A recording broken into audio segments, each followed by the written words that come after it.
Okay, good morning. So the subject quality management is for your essay. Is a core subject including the you have to study four subjects.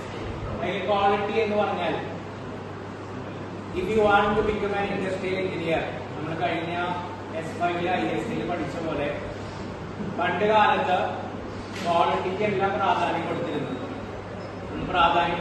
Was only four mass production. Available ആയിട്ടുള്ള raw materials use ചെയ്ത് mass production. അപ്പോൾ അവിടെ ക്വാളിറ്റിക്ക് വലിയൊരു importance വന്നില്ല. അതിനുശേഷമാണ് industrial റെവല്യൂഷനും total quality മാനേജ്മെന്റും വരുന്നതും. Scientific methods, maths മുതലായ സയന്റിഫിക് മെത്തേഡ്സ് യൂസ് ചെയ്ത് ക്വാളിറ്റി ഉള്ള പ്രൊഡക്ട്സ് കസ്റ്റമറിലേക്ക് എത്തിക്കുക എന്നുള്ള ഒരു തീരുമാനത്തിലേക്ക് എല്ലാ ഇൻഡസ്ട്രിയും എത്തുന്നത്. So today the customer needs quality. ഈ ഒരു സബ്ജക്റ്റില് ഫസ്റ്റ് ഏറ്റവും ഇമ്പോർട്ടന്റ് ആയിട്ട് ചോദിക്കാവുന്ന ഒരു ക്വസ്റ്റ്യൻ ആണ്, എന്താണ് ക്വാളിറ്റി അല്ലെങ്കിൽ എന്താണ് ക്വാളിറ്റി എഞ്ചിനീയറിംഗ്? നമുക്ക് ഒരു ഷോർട്ട് കട്ട് രീതിയിൽ 7M എന്നുള്ള രീതിയിൽ പറയാം. 7M മീൻസ് മാർക്കറ്റ്, മണി, മാനേജ്മെന്റ്, മെറ്റീരിയൽ, മെഷീൻ, മെത്തേഡ്സ്. അപ്പോ എന്തിനൊക്കെയാണ് ക്വാളിറ്റി ഡിപ്പെൻഡ് ചെയ്യുന്നത്? മാർക്കറ്റിനെ. നിങ്ങളുടെ ഒരു മൊബൈൽ ഫോൺ, നിങ്ങളുടെ ക്ലാസ്സുകാർ ഒരു മൊബൈൽ ഫോൺ ഉണ്ടാക്കി, നിങ്ങളുടെ ഒരു സ്റ്റാർട്ടപ്പ് ആണ്. You have to give that to the market. നിങ്ങളുടെ പ്രൊഡക്റ്റിന് ക്വാളിറ്റി ഇല്ലെങ്കിൽ ആരെങ്കിലും അത് വാങ്ങുമോ? ഇല്ല. സോ മാർക്കറ്റിൽ അവൈലബിൾ ആയിട്ടുള്ള ഏറ്റവും ക്വാളിറ്റി ഫോണിനേക്കാളും നല്ല ക്വാളിറ്റി നിങ്ങളുടെ ഫോൺ വേണം. അവിടെ നിങ്ങളുടെ ചലഞ്ച് എന്താ? ഏറ്റവും നല്ല ക്വാളിറ്റിയുള്ള മൊബൈൽ ഏതാ? ഐഫോൺ ആണ്. But it is not affordable. അതായത് ഐഫോൺ ഓൾറെഡി അവൈലബിൾ ആണ്. നിങ്ങളുടെ ചലഞ്ച് ആസ് എ സ്റ്റാർട്ടപ്പ് ഐഫോണിനേക്കാളും വില കുറഞ്ഞ ഐഫോണിന്റെ ക്വാളിറ്റി ഉള്ള ഒരു മൊബൈൽ ആയിരിക്കും യു വിൽ സക്സീഡ്. അതാണ് പറഞ്ഞത് മാർക്കറ്റ്. ഇന്നത്തെ മാർക്കറ്റ് പഠിക്കാതെ നമുക്കൊരു പ്രൊഡക്റ്റിന്റെ ക്വാളിറ്റിയിലേക്ക് പോകാൻ പറ്റില്ല. So you have to study the market. Then ആരാണ് അത് യൂസ് ചെയ്യുന്നത്? അതിലെ എംപ്ലോയീസ്, വർക്കേഴ്സ്, കസ്റ്റമേഴ്സ്, ഇവരെല്ലാവരും ഈ ക്വാളിറ്റീനെ ഡിപ്പെൻഡ് ചെയ്യണം. ക്വാളിറ്റി പ്രൊഡക്റ്റ് വരണമെങ്കിൽ നമ്മളെ എംപ്ലോയീസ് ആരാണ്? അപ്പൊ നിങ്ങളൊരു മൊബൈൽ കമ്പനി ഉണ്ടാക്കുമ്പോൾ നിങ്ങൾ ആരെയാണ് എംപ്ലോയ് ചെയ്യണത്? അവർക്ക് ക്വാളിറ്റി ട്രെയിനിങ് കൊടുക്കണം. നിങ്ങളൊരു ഇൻഡസ്ട്രിയൽ എഞ്ചിനീയർ ആയിട്ട് എടുക്കുമ്പോൾ company train you to the maximum. കാരണം നിങ്ങളുടെ ഡ്യൂട്ടി എന്ന് പറഞ്ഞാൽ പ്രൊഡക്ഷൻ ഫ്ലോറിൽ പോയിട്ട് പ്രൊഡക്ഷന്റെ ഭാഗമാവാൻ നല്ലതല്ല. You have to ensure that the production come out is having the quality. അപ്പോൾ ബേസ് എക്സാമ്പിൾ നമ്മൾ ISL എപ്പോഴും പറയാറുള്ളതാണ്. ആ പ്രൊഡക്റ്റിന് ക്വാളിറ്റി വരുത്താൻ എക്സ്ട്രാ എന്തൊക്കെ ചെയ്യാൻ പറ്റുമോ അതാണ് ഇൻഡസ്ട്രിയൽ എഞ്ചിനീയറിന്റെ ഡ്യൂട്ടി. അവിടെയാണ് മെയിൻ വരുന്നത് മണി. അപ്പോ ഐഫോൺ എടുക്കുകയാണെങ്കിൽ എന്താണ്? they have utilized the most money and they are having the most quality product. അല്ലെ? നമുക്ക് ഐഫോൺ വാങ്ങണമെങ്കിൽ അത്രയും എമൗണ്ട് ഉണ്ട്, അതിനനുസരിച്ചുള്ള ക്വാളിറ്റി ഉണ്ട്. ബട്ട് എന്തായിരിക്കണം ഒരു ഇൻഡസ്ട്രി കോൺസെപ്റ്റിൽ നമ്മൾ ചിന്തിക്കേണ്ടത്? ഏറ്റവും കൂടുതൽ പൈസ ഇൻവെസ്റ്റ് ചെയ്ത് ഏറ്റവും കൂടുതൽ ക്വാളിറ്റി ഉണ്ടാക്കാന്നാണ് നമ്മൾ ചിന്തിക്കേണ്ടത്. അതാണ് ചിന്തിക്കേണ്ടത്. നിങ്ങൾ കമ്പനി തുടങ്ങുമ്പോൾ അങ്ങനെയാണ് നമ്മൾ ചിന്തിക്കേണ്ടത്. ഞാൻ ഏറ്റവും കോസ്റ്റ് കൊടുക്കും, എന്നിട്ട് ഏറ്റവും ക്വാളിറ്റിയുള്ള പ്രൊഡക്റ്റ് ഉണ്ടാക്കും. അങ്ങനെയാണ് ഒരു മാനേജ്മെന്റ് അല്ലെങ്കിൽ നിങ്ങൾ തീരുമാനിക്കേണ്ടത്.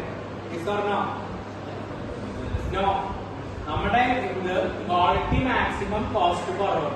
അത് കോസ്റ്റ് എന്ന് പറയുന്നത് വലിയൊരു ഇതാണ്. കാരണം നിങ്ങൾ വളരെ ക്വാളിറ്റിയുള്ള പ്രൊഡക്റ്റ് ഉണ്ടാക്കി നിങ്ങൾക്ക് ഭയങ്കര എക്സ്പെൻസ് വന്നു. മൊബൈലിന്റെ മാനുഫാക്ചറിങ് കോസ്റ്റ് 50,000. അത് 45,000 കൊടുത്തിട്ട് നിങ്ങൾക്ക് യാതൊരു ഉപകാരമില്ല. Business is not a social service. നിങ്ങൾ 50,000 നിങ്ങൾക്ക് ചെലവാകുന്നുണ്ടെങ്കിൽ minimum you should sell for 1,50,000. 1 ലക്ഷത്തിന് വിറ്റാലേ നിങ്ങൾക്ക് ലാഭമെങ്കിലും കിട്ടുള്ളൂ. അപ്പൊ അത് വളരെ ടഫാണ്. അതുകൊണ്ട് തന്നെ ഏറ്റവും കോസ്റ്റ് കുറച്ച് ഏറ്റവും ക്വാളിറ്റി കൂട്ടുക. അപ്പൊ നേരെ തിരിച്ച് ഞാൻ ഏറ്റവും കൂടുതൽ ലാഭം ആലോചിക്കുന്നു, ഞാൻ കുറച്ച് കോസ്റ്റ് ഇംപ്ലിമെന്റ് ചെയ്യുള്ളൂ, എനിക്ക് ക്വാളിറ്റിനെ പറ്റി അറിയില്ല. അതിപ്പോ നടക്കില്ല. പണ്ട് നടക്കുകയായിരുന്നു. ഇന്ന് ക്വാളിറ്റി ഇല്ലാത്ത പ്രൊഡക്റ്റ് ഒരാളും വാങ്ങില്ല. എല്ലാവരും നോക്കുന്നത് ക്വാളിറ്റി തന്നെയാണ്. ഇവൻ ഐഫോൺ വാങ്ങാൻ അത് ആഗ്രഹിച്ചുള്ള സിനിമകൾ വരെ തമിഴിൽ ഇറങ്ങിയിട്ടുണ്ട്. ആലോചിച്ച് പറഞ്ഞത് ഐഫോൺ വാങ്ങാൻ വേണ്ടിയിട്ടുള്ള ഒരാളുടെ പ്രയത്നം അത് വെച്ചിട്ടുള്ള സിനിമകൾ വരെ ഇറങ്ങിയിട്ടുണ്ട്. അപ്പൊ എല്ലാവരും അവരുടെ സാലറിയോ അവരുടെ ഇൻകോ എല്ലാത്തിനേക്കാൾ ഉപരി അവർ ആഗ്രഹിക്കുന്നത് ക്വാളിറ്റിയാണ്. സോ കോസ്റ്റ് കുറച്ച് ക്വാളിറ്റി കൂട്ടി അങ്ങനെ ഒരു അതായത് കോസ്റ്റ് ഞാൻ ഏറ്റവും കുറയ്ക്കും, ക്വാളിറ്റി എനിക്കും അറിയില്ല, അങ്ങനെ നിങ്ങൾക്ക് ചിന്തിക്കാൻ പറ്റില്ല. യുവർ പ്ലാൻ ഷുഡ് ബി, അതാണ് അവിടെയാണ് ഈ പ്ലാനിങ്ങും കാര്യങ്ങളും എല്ലാം വരുന്നത്. Next is management. നിങ്ങളാണ് മാനേജ്മെന്റ്. എസ് മെക്കാനിക്കലാണ് മാനേജ്മെന്റ്. You should decide. എനിക്ക് കോൺഫിഡന്റ് ഉണ്ട്, എന്റെ പ്രൊഡക്റ്റ് 1,00,000 വിറ്റാലും ഇത്രയും ആൾക്കാർ വാങ്ങും. That is my confidence. അതിന് ഞാൻ ഇത്രയും എക്സ്പെൻസ് ചെയ്യാൻ റെഡിയാണ്. അത് മാനേജ്മെന്റ് ആണ് ഡിസൈഡ് ചെയ്യേണ്ടത്. അറ്റ്മോസ്റ്റ് ഇതിലെ ലാഭവും നഷ്ടവും മാനേജ്മെന്റിന് മാത്രമാണ്, ഒരിക്കലും എംപ്ലോയീസിനല്ല. എംപ്ലോയീസിന് ഓക്കെ, കമ്പനി നഷ്ടത്തിലായാൽ സാലറി പോകും, ജോലി പോകും. എന്നാലും ഇൻവെസ്റ്റ് ചെയ്യുന്നത് നിങ്ങളാണ്. നിങ്ങളാണ് ഡിസൈഡ് ചെയ്യേണ്ടത് നിങ്ങളുടെ പ്രൊഡക്റ്റിന് എത്ര ക്വാളിറ്റി വേണം. 100% ക്വാളിറ്റിയിൽ ഒരു പ്രൊഡക്റ്റ് ഇറക്കൽ സാധ്യമല്ല. എന്റെ പ്രൊഡക്റ്റിന്, ഞാൻ ഉണ്ടാക്കാൻ പോകുന്ന എന്റെ കമ്പനിയിലെ പ്രൊഡക്റ്റിന് എത്ര ക്വാളിറ്റി വേണം. Many of you are thinking about startups. So the product which you make, അതിന് എത്ര ക്വാളിറ്റി വേണം തീരുമാനിക്കേണ്ടത് മാനേജ്മെന്റ് തന്നെയാണ്. മെറ്റീരിയൽസ്, മെറ്റീരിയൽസ് ക്വാളിറ്റിനെ വളരെയധികം എഫക്ട് ചെയ്യും നിങ്ങൾ യൂസ് ചെയ്യുന്ന മെറ്റീരിയൽസ്. അപ്പൊ ആ മെറ്റീരിയൽസ് ചീപ്പായി കഴിഞ്ഞാൽ കോസ്റ്റ് കുറയും, ക്വാളിറ്റിയും കുറയും. അവിടെയും നിങ്ങൾ വളരെ ആലോചിച്ച് ഒരു തീരുമാനം എടുക്കണം. ആ ആലോചിച്ചുള്ള തീരുമാനം എടുക്കാൻ നിങ്ങളുടെ ബ്രെയിൻ യൂസ് ചെയ്യണ്ട. പിന്നെ അതിനുള്ള ടൂൾസ് ഉണ്ട്, ഇഷ്ടംമാതിരി ടൂൾസ് മാർക്കറ്റിൽ അവൈലബിൾ ആണ് ടു ഹെൽപ്പ് യു. എങ്ങനെ പ്രൊഡക്റ്റ് വാങ്ങണം, ഏത് മെറ്റീരിയൽ വാങ്ങണം, ഇതിനെല്ലാം ഇന്ന് ടൂൾസ് അവൈലബിൾ ആണ്. ദെൻ മെഷീൻസ്, നിങ്ങൾ യൂസ് ചെയ്യുന്ന മെഷീൻ, മൊബൈലിന്റെ ആണെങ്കിൽ അസംബിൾ ചെയ്യാൻ യൂസ് ചെയ്യുന്ന മെഷീൻ. നമ്മളൊരു 3D പ്രിന്റർ താഴെ വാങ്ങിച്ചു വെച്ചു, എന്തായി റോബോട്ടിന് കിട്ടാച്ചെന്ന് അവർ പറയുന്നു. അപ്പൊ ആ 3D പ്രിന്ററിന്റെ ക്വാളിറ്റി, അതൊരു മെഷീനാണ്. അപ്പൊ അതിന്റെ ക്വാളിറ്റിയാണ് നമ്മൾ അതിന്റെ വർക്ക് ഔട്ട്പുട്ടിനെ തീരുമാനിക്കുക. അപ്പൊ ഏത് മെഷീൻ വാങ്ങണമെന്ന് തീരുമാനിക്കേണ്ടത് നിങ്ങളാണ്. ആ മെഷീൻ അനുസരിച്ചായിരിക്കും നിങ്ങൾക്ക് ക്വാളിറ്റി കിട്ടുക. അപ്പൊ ആ മെഷീനിന്റെ കോസ്റ്റ് കുറച്ചാൽ ക്വാളിറ്റി കുറയും. So it's a very challenging decisions which you have to make. Then finally method, ഏത് മെത്തേഡ് യൂസ് ആണ് ഈ മൊബൈൽ ഉണ്ടാക്കുന്നത്. പല മെത്തേഡ് ഉണ്ടാവും. ഏത് മെത്തേഡ് യൂസ് ചെയ്താണ് നിങ്ങൾ ഈ മൊബൈൽ ഉണ്ടാക്കാൻ പോകുന്നത്. ആ മെത്തേഡിൽ how it will affect quality. അത് ഏറ്റവും കോസ്റ്റ് കുറഞ്ഞ് ഏറ്റവും നല്ല ക്വാളിറ്റിയിൽ കിട്ടാവുന്ന രീതിയിൽ വേണം നിങ്ങൾ ഉണ്ടാക്കാൻ. അപ്പൊ ഇതൊരു എസ് ആയിട്ടോ 3 മാർക്കിനോ ചോദിക്കാം. Factors affecting quality 7M. ഇത് നിങ്ങൾ പഠിച്ചാലുള്ള ഗുണം, ക്വാളിറ്റി റിലേറ്റഡ് ആയിട്ടുള്ള ഫസ്റ്റ് മോഡോട് ഏത് ക്വസ്റ്റ്യൻ ചോദിച്ചാലും നിങ്ങൾക്ക് ഏകദേശം ഇതൊരു ആൻസർ ആയിട്ട് എഴുതും. കാരണം ക്വാളിറ്റീനെ അഫക്ട് ചെയ്യുന്ന കാര്യങ്ങൾ ഈ 7 സംഭവമാണെന്നുള്ളത് യു ക്യാൻ റൈറ്റ്. ഇനി എന്തൊക്കെയാണ് വ്യത്യാസങ്ങൾ? ഇത് എപ്പോഴും ചോദിക്കാറുള്ള ഒരു ക്വസ്റ്റ്യൻ ആണ്. What is the difference between quality assurance and quality control? നമ്മൾ ISC ഇത് പഠിച്ചിട്ടുണ്ട്. ക്വാളിറ്റി അഷുറൻസ് മീൻസ്, നമ്മൾ again going to example of your mobile company. നിങ്ങളുടെ മൊബൈൽ കമ്പനി തുടങ്ങുന്നതിന് മുമ്പ് you are planning about the quality assurance. എന്റെ product ഇത്രയും ക്വാളിറ്റിയിലാണ് ഇതിലേക്ക് ഇറങ്ങുക. അത് നിങ്ങൾ മുൻകൂട്ടി പ്ലാൻ ചെയ്യാണ്. Using softwares, using brainstorming methods. നിങ്ങളെല്ലാവരും ഒരുമിച്ചിരുന്ന്, നിങ്ങളുടെ ആരാണോ പൈസ ഇൻവെസ്റ്റ് ചെയ്യുന്നത് അവരെല്ലാവരും ഒരുമിച്ചിരുന്ന് ഡിസ്കസ് ചെയ്യാണ് എങ്ങനെ നമ്മുടെ ക്വാളിറ്റി അഷുറൻസ് വരുത്താം. നമ്മുടെ ക്ലാസ്സിൽ ഏറ്റവും റിച്ച് ആയിട്ടുള്ളത് ആരാണ്? നിഹാസ്. അപ്പൊ നിഹാസ് ഒരു മീറ്റിംഗ് വിളിക്കുന്നു. ആ മീറ്റിംഗില് പ്രൊക്യൂർമെന്റ് മാനേജർ ഉണ്ടാവും, പർച്ചേസ് മാനേജർ ഉണ്ടാവും, ഇവരെല്ലാവരും ഉണ്ടാവും.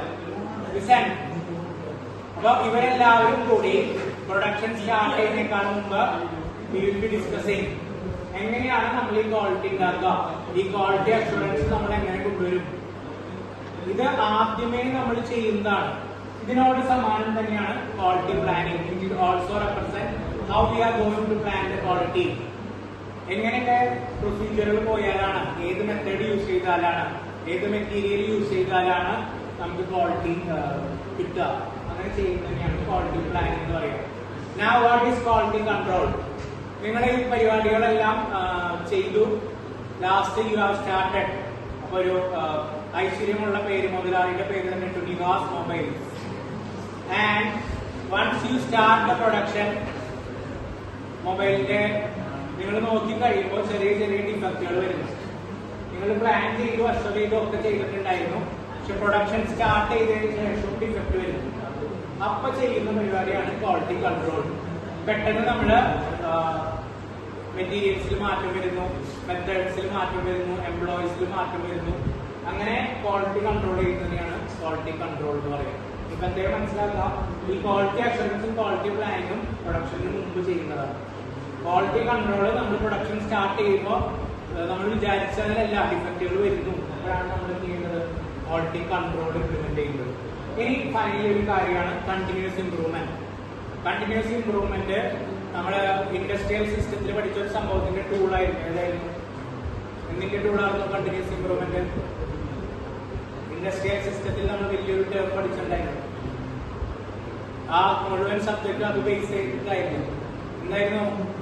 പറഞ്ഞാ ലീൻ മാനുഫാക്ചറിങ് കേട്ടിട്ടുണ്ടോ? ലീൻ മാനുഫാക്ചറിംഗിന്റെ ടൂളായിരുന്നു കണ്ടിന്യൂസ് ഇംപ്രൂവ്മെന്റ്. നമ്മൾ ഒരു മൊബൈൽ ഉണ്ടാക്കി കഴിഞ്ഞതിന് ശേഷം യു ആർ റീതിങ്കിങ് ഇതിൽ എന്തൊക്കെ ഇംപ്രൂവ്മെന്റുകൾ വരുത്താൻ പറ്റും, എന്തൊക്കെ മെറ്റീരിയൽസിൽ മാറ്റം വരുത്താൻ പറ്റും, ഇങ്ങനെയെല്ലാം റീതിങ്ക് ചെയ്ത് കണ്ടിന്യൂസ് ഇംപ്രൂവ്മെന്റ് വരുത്തും. ഇതെല്ലാം ക്വാളിറ്റി മാനേജ്മെന്റിന്റെ ഭാഗമാണ്. അപ്പോൾ ആദ്യം നമ്മൾ 7M, അത് കഴിഞ്ഞ് ക്വാളിറ്റി അഷ്യൂർ ചെയ്യണം, ക്വാളിറ്റി പ്ലാൻ ചെയ്യണം, പ്രൊഡക്ഷൻ തുടങ്ങി കഴിഞ്ഞാൽ ക്വാളിറ്റി കൺട്രോൾ ചെയ്യണം. അത് കഴിഞ്ഞ് നമ്മൾ 1000 മൊബൈൽ ഉണ്ടാക്കി അടുത്ത സ്റ്റെപ്പിലേക്ക് പോകുന്നതിനേക്കാൾ മുമ്പ് എന്തൊക്കെ ഇംപ്രൂവ്മെന്റ് ഈ പ്രോസസ്സിൽ വരുത്താൻ പറ്റും എന്നുള്ളത്